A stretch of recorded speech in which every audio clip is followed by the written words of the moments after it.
The course here follows my particular way of doing world religions. Now, I teach wonderful and weird courses like literary theory and world religions and bioethics and things like that. These are not the kind of courses, in the humanities we like to say, how do you feel about this? And that's cool and that's great. But you can't really say how you feel about Jacques Derrida and post-structuralism until you've really understood it. World religions is the same way.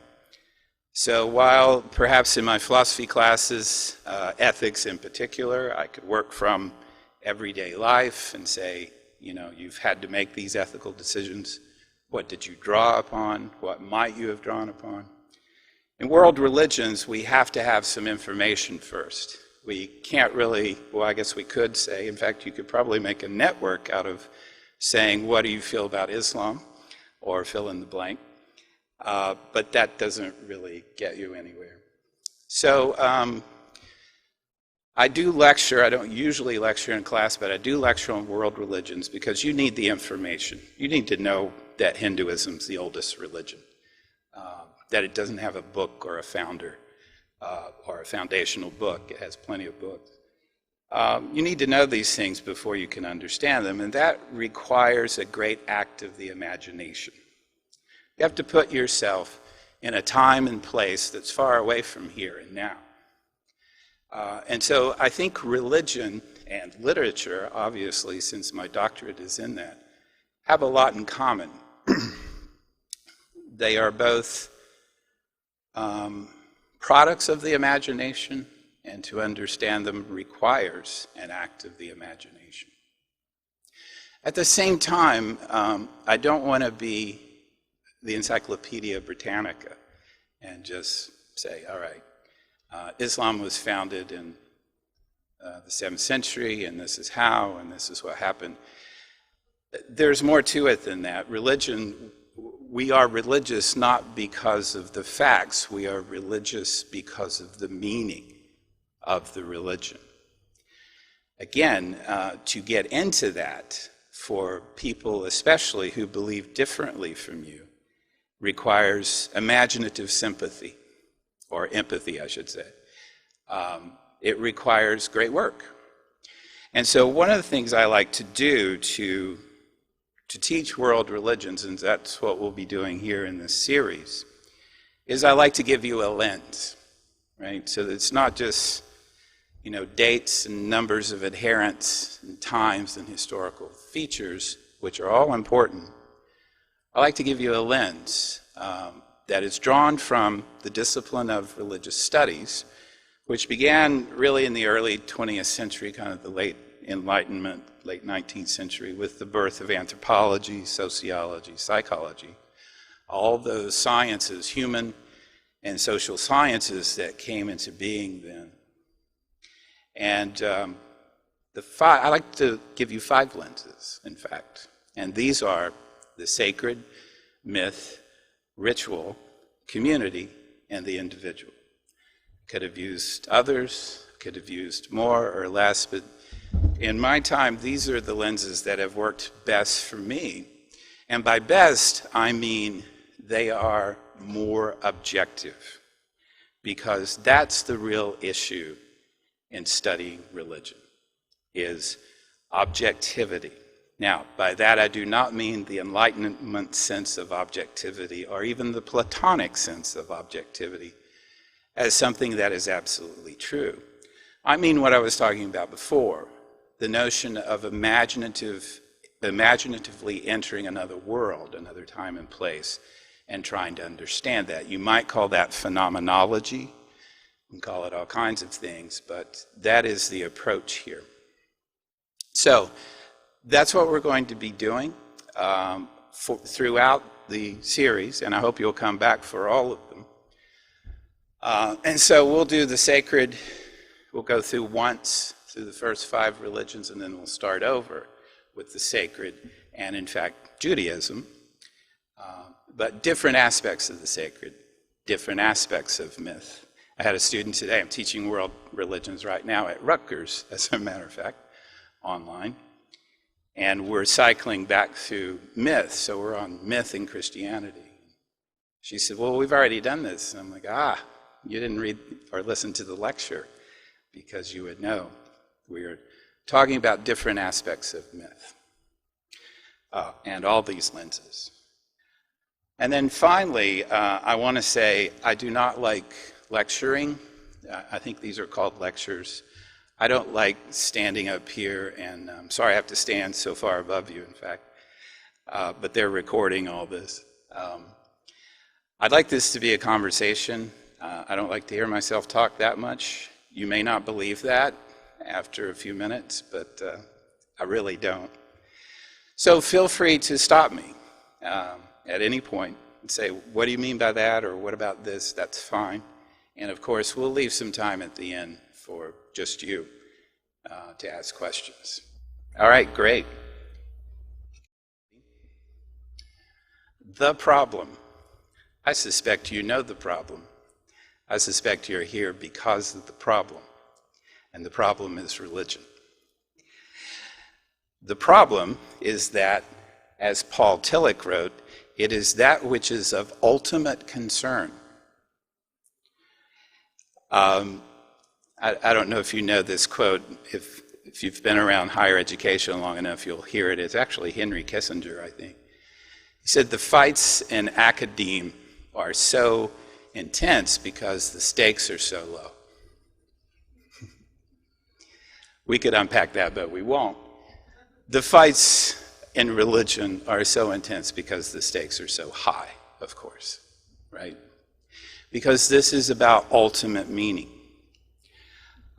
And I don't need to tell you the problems that can arise. We see them every day. We experience them regularly. They play a part in our politics, in our love life, in our friendships, in everything, in our global positioning of political and business positions. So this is the problem. These are the difficulties. You know them. Because religion is that which is of ultimate concern, or as I like to say, it's our deepest meaning, the meaning that matters most. I ripped that off from Paul Tillich and changed it. The meaning that matters most. Needs a little alliteration, I think. The meaning that matters most. We take offense easily. We can take offense even if someone doesn't believe what matters most to us. What I hope to do in these lectures is to show you that there's a way to avoid those problems. There's a way to see religion in which it is about meaning rather than truth. My actual scholarly work is in Native American literature and religion, and I learned early on this distinction between meaning and truth. There's a great story from Charles Eastman in his book, The Soul of the Indian, where he tells of a missionary who went to the Seneca tribe, I believe it was, in upstate New York, and this was in the 18th century or whatever. The missionary told the Seneca of the gospel and of its truths and what they needed to do to be saved. And the Seneca responded with a story about the origin of corn. The missionary was angry and said, "Well, I have given you sacred truth, and you've responded with mere fable and falsehood." And the Seneca are genuinely confused and say, "We believed your story, why won't you believe ours? We believed your story, why won't you believe ours?" It's an issue that we're going to get into in our study of myth, and it's the difference between oral cultures and literate cultures. Literate cultures, I don't want to get into this tonight, but literate cultures are deceived by writing. Let's just put it grossly simplistically there. Literate cultures are deceived by writing. That's us. We are a literate culture, right? So it's as simple as if something's on the page, it looks permanent. It seems permanent.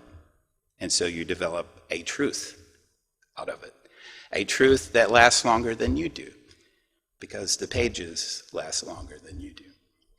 The Seneca were not burdened with that notion of a static truth. They had a flowing, dynamic truth that was based in stories, which are made of breath, which are by nature ephemeral. They come and they go. Again, that's for the myth lecture. So let's talk about 3 ways of misunderstanding religion, out of many, of course. These are frankly drawn from my students over the years, right up until this current semester. I am a Buddhist. Actually, a Buddhist wouldn't say that. Never mind. Let's pick on Christianity. I am a Christian. That's all I know or all I want to know. That could be it could even be some forms of Buddhism. I think you know this position. You're probably not here if that's your position, because you wouldn't want to know more about world religions. My first job was at a small Methodist college in Montgomery, Alabama, and they had a Bible requirement of all students. Now, I have a master's degree in biblical studies, and I said, that is a terrible idea. Can we fix that? And they said, no, we get money for it, blah, blah, blah. So, of course, the poor students, freshman students from Alabama, were coming into my classroom and expecting me to reinforce that, right? It was a kind of elevated Sunday school. And then, of course, we learned the academic study of the Bible, and it was not pleasant. So, we don't have to go into that. This is actually more common, this second one. There are too many different religions, so we can't talk about religion in general. I think that's a fairly common, there may even be some people here tonight who feel that way. I understand this position. It gets too complicated too quickly, and it does. It really does. And so I think what ultimately is being said here is I don't have a way, I don't have a path into the topic that feels safe, right? And if you don't study religion, you're right. You don't have a topic a way in that is safe.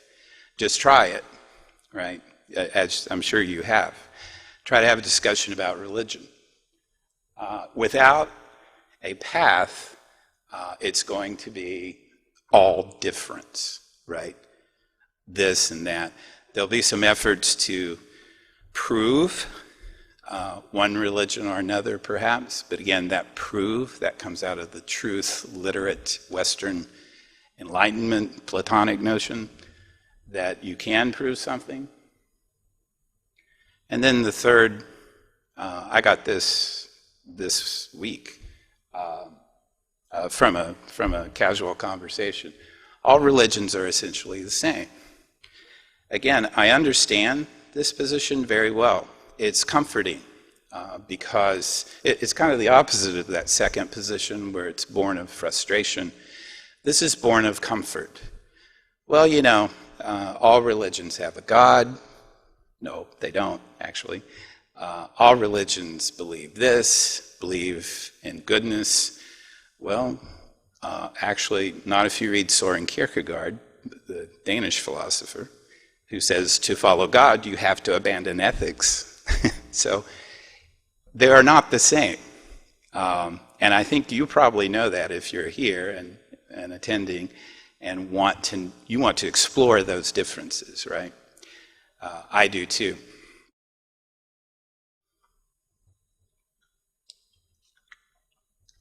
Oh, I already said all that. Now, while all religions are not the same, that is a kind of knee-jerk response to the complexity of religions. At the same time, There is wisdom to be had, I think, and the University of Philosophical Research thinks, from examining the traditions of the world. Now, this is different from kind of flattening all distinctions, right, and saying they all have a God. They don't. You don't have to go there. That's kind of a superficial notion. But there is wisdom, and there is a kind of coalescing of wisdom. And that's the reason for our very existence. And so there are various articulations of this notion of wisdom. An anthropologist named Bastian was picked up by Joseph Campbell, and Campbell liked his notion of elementary ideas. This is kind of universal. In fact, Campbell called them universal ideas.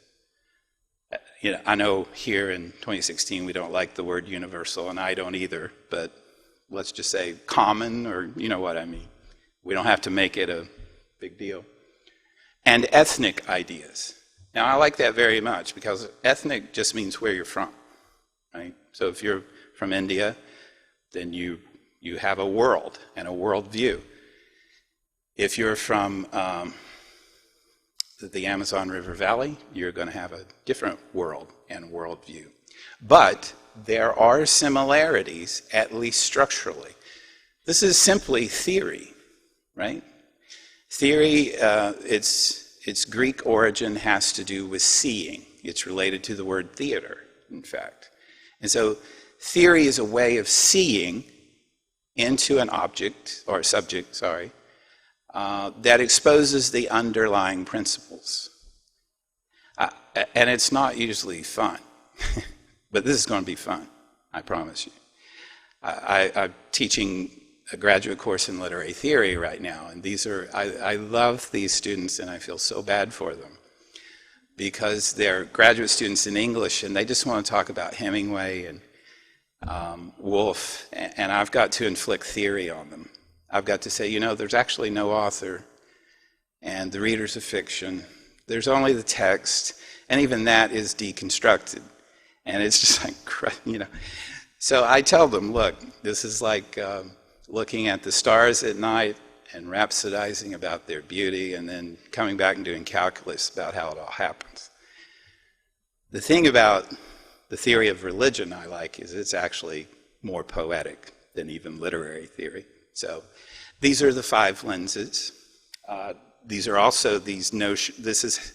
These lenses are where you get this common wisdom, this notion of what's sacred, from the Tao Te Ching to the Popol Vuh, right? There's similarities there that you don't want to overplay by any means. You don't want to crush the voice of the ethnic source, but at the same time, you don't want to ignore the similarities that are there, right? So we can do that. You may know Carl Jung, Freud's student, who, like all good students, rebelled against his teacher and conjured something called the collective unconscious. I love that term, right? The collective unconscious. It's a very personal, individual notion, the unconscious, but we have it collectively. There are tons. I'm just mentioning a few here that you may know. Transcendentalism, Ralph Waldo Emerson gets into this. And then, of course, Manly P. Hall, the founder of this research society and ultimately the university. I don't know if you know about the university, but let me take a commercial break here and tell you just briefly about it. Manly P. Hall was one of those people running around Los Angeles in the early 20th century with just wonderful, crazy things to say. Amy Semple McPherson was another. It must have been a fascinating time, except Manly P. Hall did his homework. So there was a couple of women in Santa Barbara who lived on an oil field, and so they were rich, and they heard Manly Hall speak. there were a lot of speakers in Los Angeles, lots of talking going on in auditoriums and public squares. If you haven't been to Pershing Square yet and looked at Carrie McWilliams' quote at the south end of Pershing Square, you should do that. It's on a wall. And he talks about stumbling out of the Millennium Biltmore, hungover, and just taking in the sights of Pershing Square. And among those sights were someone preaching something. The difference with Mr. Hall was, like I said, he did his homework. And these women who were his patronesses really said, look, I want you to go all over the world. I want you to find wisdom and bring it back here and bring back any artifacts you find along the way. And so he did just that. In fact, our library is filled with his books and artifacts and his books that he wrote, including The Secret Teachings of All the Ages, was a compendium of all that wisdom. And again, you won't find the kind of flattening that, all religions are the same. You won't find that there. You will find a deep dig, a deep dive into each tradition with an eye toward showing the resonance between them. Again, I want to be very careful not to diminish the ethnic source of these traditions, while also recognizing and hearing, like I say, the resonance. All right, commercial over. Right. So again, there is an objectivity afforded by this approach, which is a religious studies approach. I should warn you, you will find yourself frustrated once you understand this approach, because you will wish that every journalist and any person talking about religion would understand it. Most of this popular cultural discourse is situated firmly and fixedly in one tradition, and is talking about or at another tradition. We can get above that.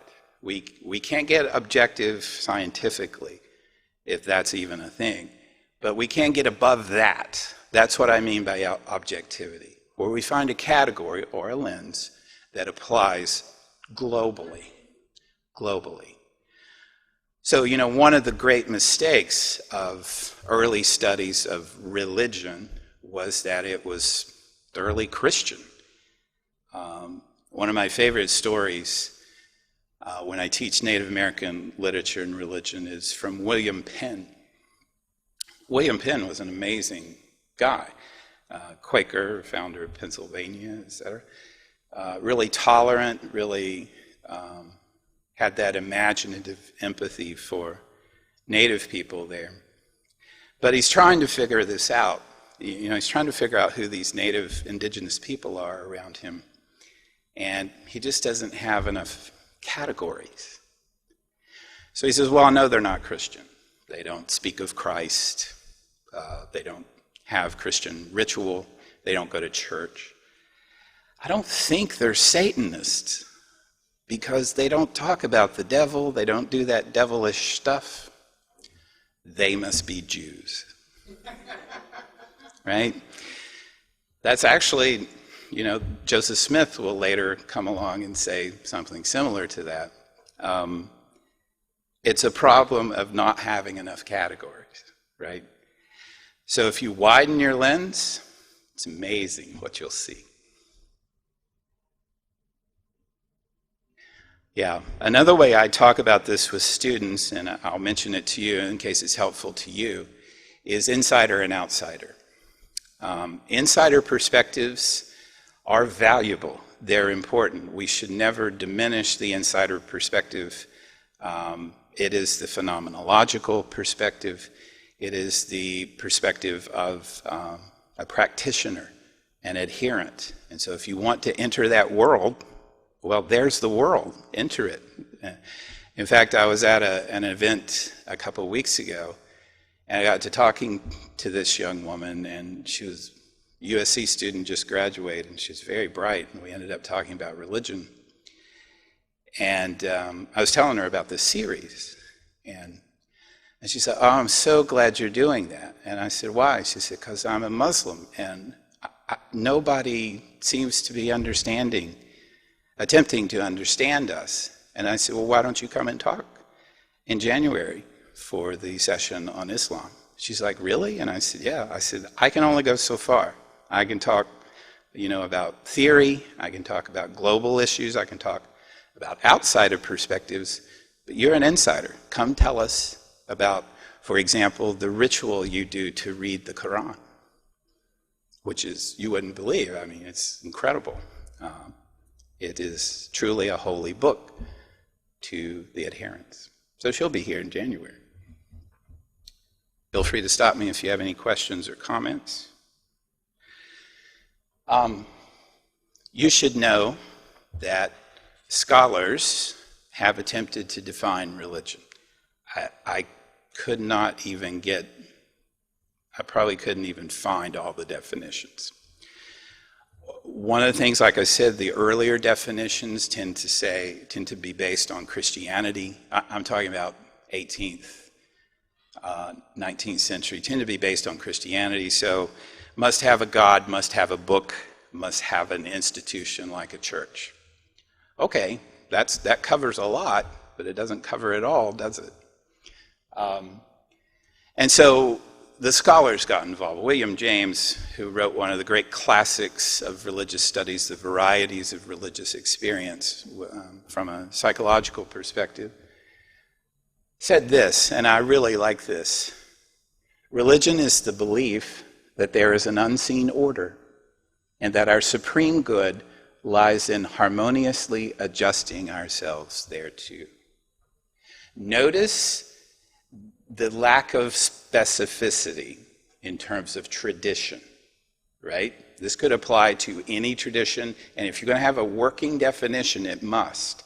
So yeah, it's at about 10,000 feet instead of right on the ground, but that's okay. That's what you need, right?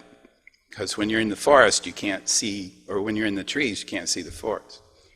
I like that very much, because the functional word there is unseen. All right, we're going to come back to this. Religion as unseen or unknown, right? Hegel, knowledge possessed by the finite mind of its nature as absolute mind. If you know Hegel, that is classic Hegel, right? Knowledge possessed by the finite mind of its nature as absolute mind. That's getting at something similar. That's getting at this sense of groundedness, but also idealism. The sense of what is, but what ought to be, right? Clifford Geertz, an anthropologist. All right, so this is an anthropologist. They got to take like 14 sentences to do this. A religion is a system of symbols which acts to establish powerful, pervasive, and long-lasting moods and motivations in men and women by formulating conceptions of a general order of existence and clothing these conceptions with such an aura of factuality that the moods and motivations seem uniquely realistic. Okay, thank you, Clifford Geertz. Malinowski is another anthropologist. His is actually longer than Geertz, but I just pulled out this part. Relieves anxiety, religion as the Paxil, and enhances social integration. That's pretty good, actually. It addresses existential issues, the anxiety, but also communal issues, social issues. And then, of course, you know this one, right? Karl Marx. Religion is the sigh of the oppressed creature, the heart of a heartless world, and the soul of soulless conditions. It is the opium of the people. Paul Tillich, I've already mentioned, that which is of ultimate concern. And then finally, Rudolf Otto, the holy other. We're going to talk about that next. But just notice here, this is just I wouldn't say it's a random sampling, but you get the sense here, it's kind of like a poll of polls, right? Since we're in polling season. If you kind of draw out the essence of each of those, there's a fundamental dichotomy in our existence. The is, what ought to be, the seen, the unseen, the anxiety and the resolution or calmness or whatever. That which is of ultimate concern in light of other concerns, right? Another I could have put in here, I don't know if you know Ernest Becker's great book, The Denial of Death, but he says every action we do is ultimately to deny that we're going to die. So our work, our home life, other things become theaters of heroism for us to act out our heroism, because this is to transcend nature. He was a dark dude, but I liked him. All right.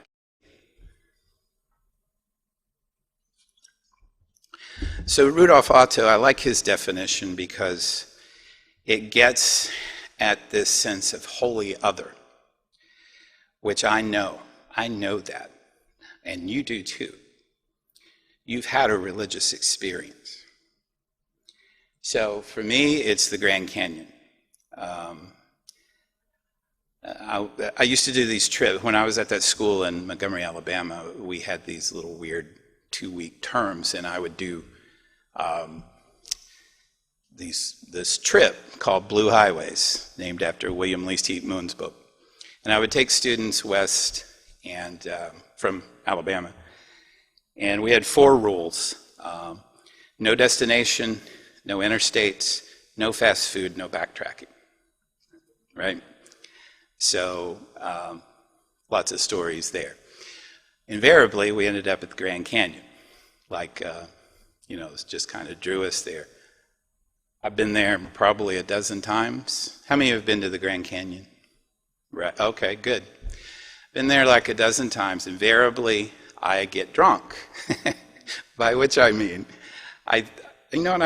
you probably know what I'm talking about. You think, okay, that's about that far, and then you see this plane fly by, and it looks like a mosquito. And you're like, oh my God! And you're like, or I'm like, just a little shaky because my perception is so far off, and sometimes I end up crying because it's just too big. It's too big. It's too overwhelming. That's religion. That's the religious experience. Not when you feel big and powerful, when you feel small. So small that you are insignificant. That's the holy other, right? Isn't that God? Is that God? Right. Well, the religions we study are going to have answers to that. So, of course, Judaism is going to say, absolutely, it's God. Sure. So is Christianity, so are the monotheistic religions. Buddhism would say it's nothing, which is everything, right? I'm glad you brought that up. Remember that question, because next week is the sacred. And we're going to talk about how to conceptualize the sacred, and God, deity, is one of those ways, but it's not the only way. I don't know if any of you are old enough to remember the Apollo space program and the view of Earth from space. Yeah.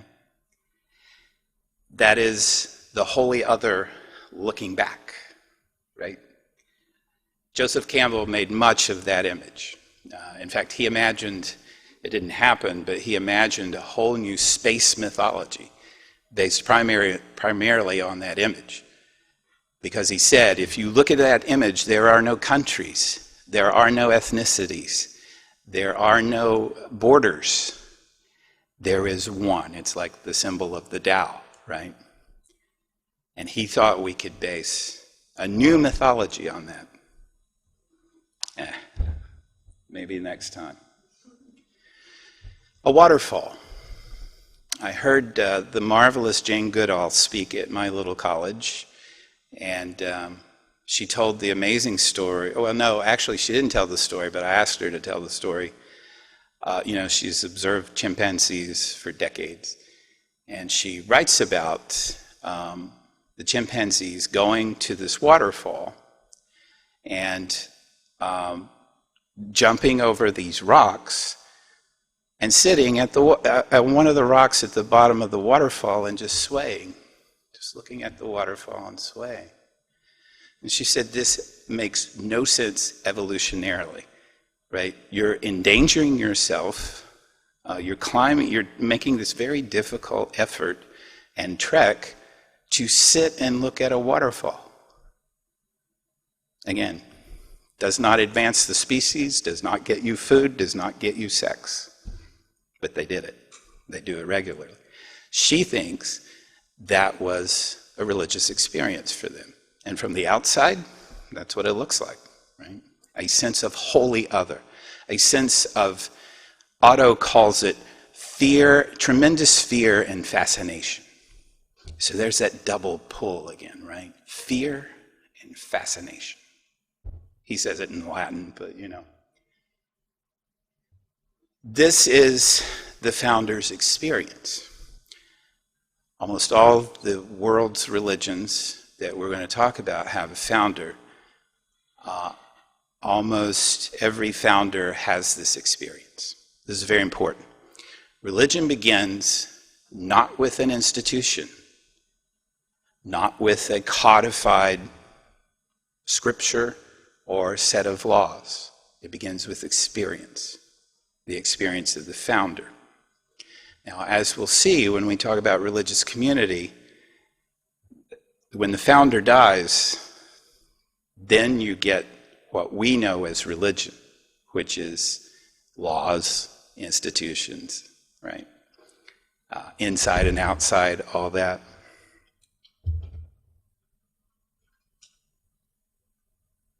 Great image, Rembrandt, Sacrifice of Isaac.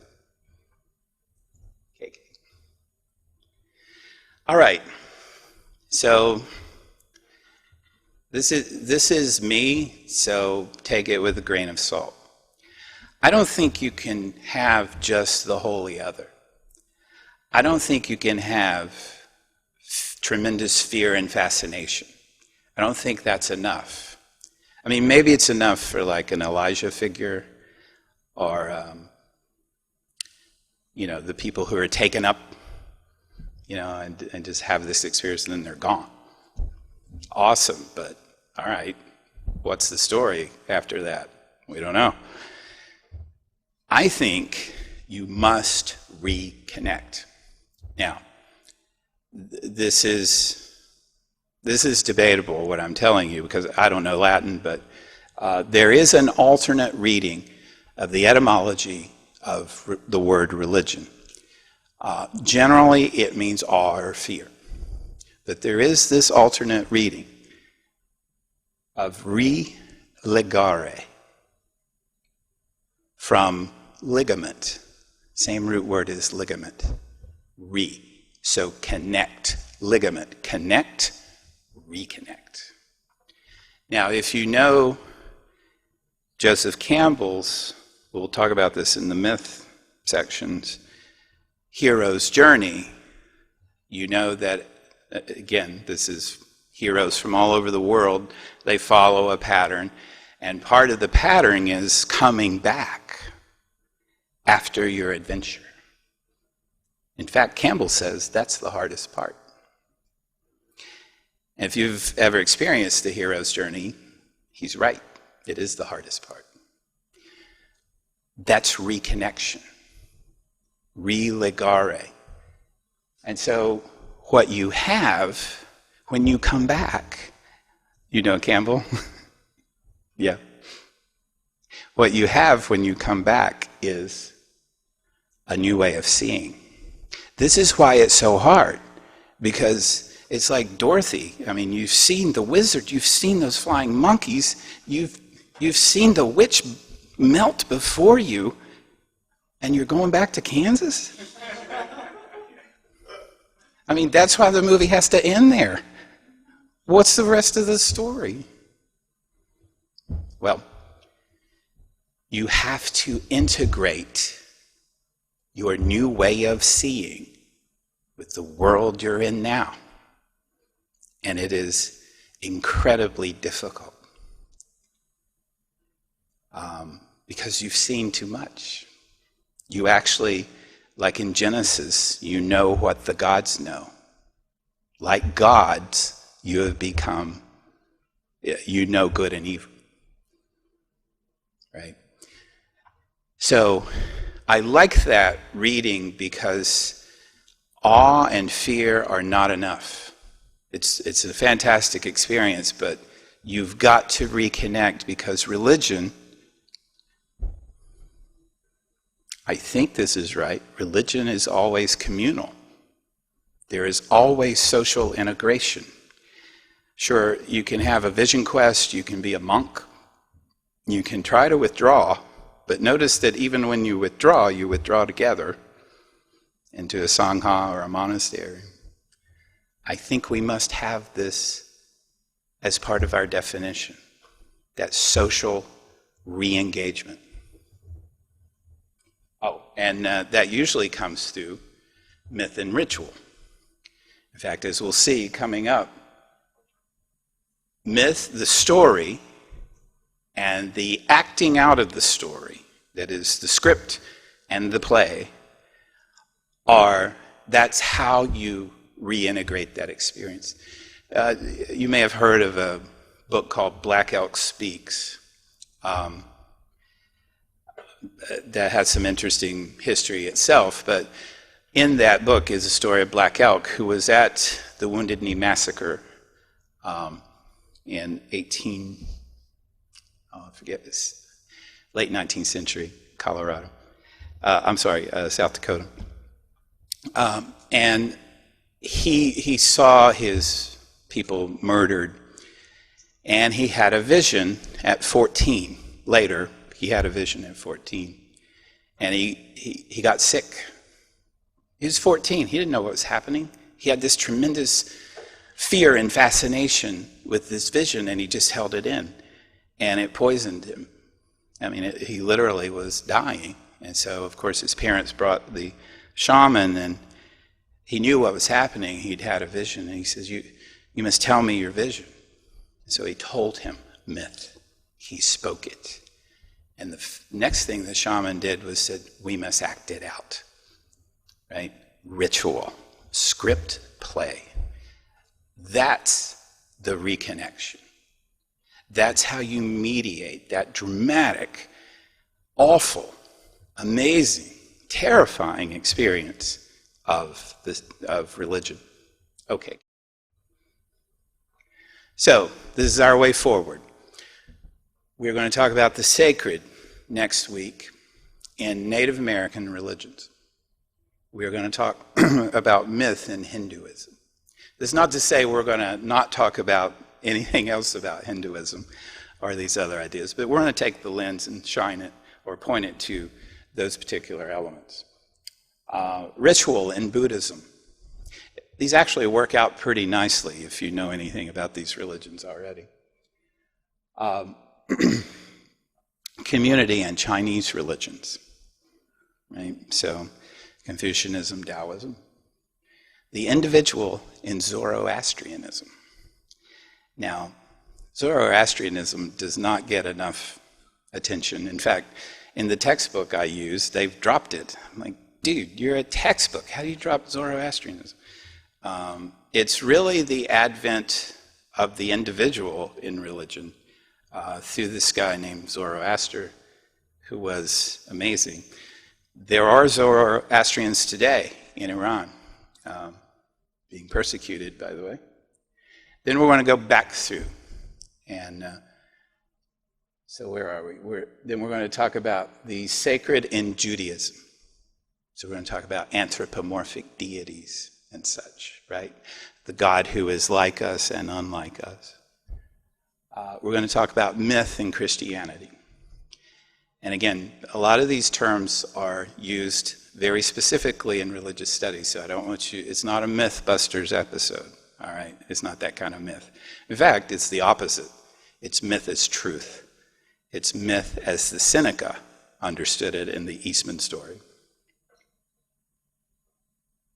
We're going to talk about ritual in Islam, because Islam is about a lot of things, but mainly it's about ritual. And then community in Baha'i and Sikhism.